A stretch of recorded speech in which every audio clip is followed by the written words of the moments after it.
Hello there, I'm teacher Mariana, language instructor at Berliz, and today I prepared some terms from the business world in English for you. I'm sure some of them might sound very familiar, especially if you work for a large company. For those looking to stand out in the professional world, these terms will be very useful. Just for you to understand the dynamics of the class, let me explain how it will work. All our video classes are based on the Berliz method, the only one that allows you to leave the first class already speaking something in the new language. In our case, it's English. First, I will present the theme. Then we will dive headlong into the content. In this part, always speaking only the target language, the language that will be taught. And finally, we will review what we have learned with some practical proposal.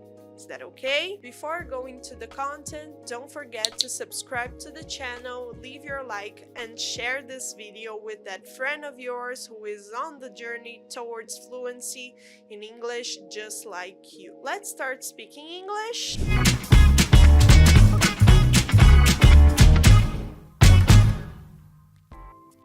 In the business world, there are a lot of specific terms. You can check out 70 of them on our blog by clicking the link in the description below.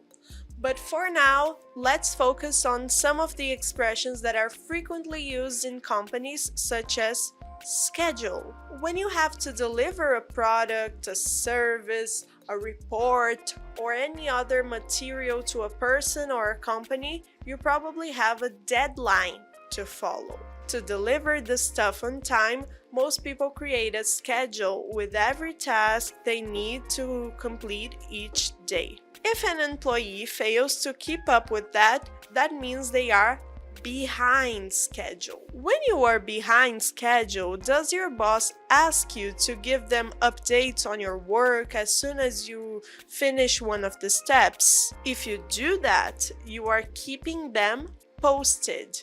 They ask, "Keep me posted," and you obey because you have to follow your boss's instructions. We know that sometimes it is not easy to keep everything by the book, like following rules or doing all of your tasks very strictly, but sometimes there is some red tape we have to respect, unfortunately. Red tape or an excessive amount of bureaucracy and formalities.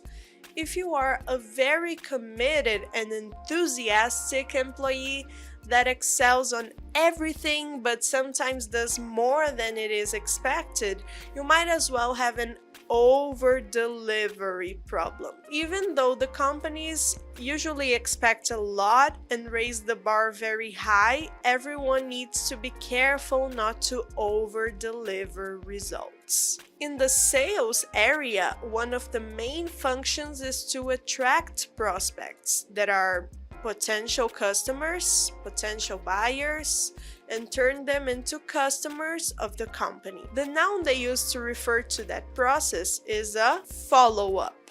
Sometimes it is not easy to come up with new ideas to lure new customers, so brainstorming is required. When you brainstorm, you meet with your co-workers and try to find a way to overcome a problem. But if you are really tired of brainstorming and you are already ahead of schedule, not behind schedule, and if you are exhausted from working around the clock, it's safe to just call it a day and go home to rest.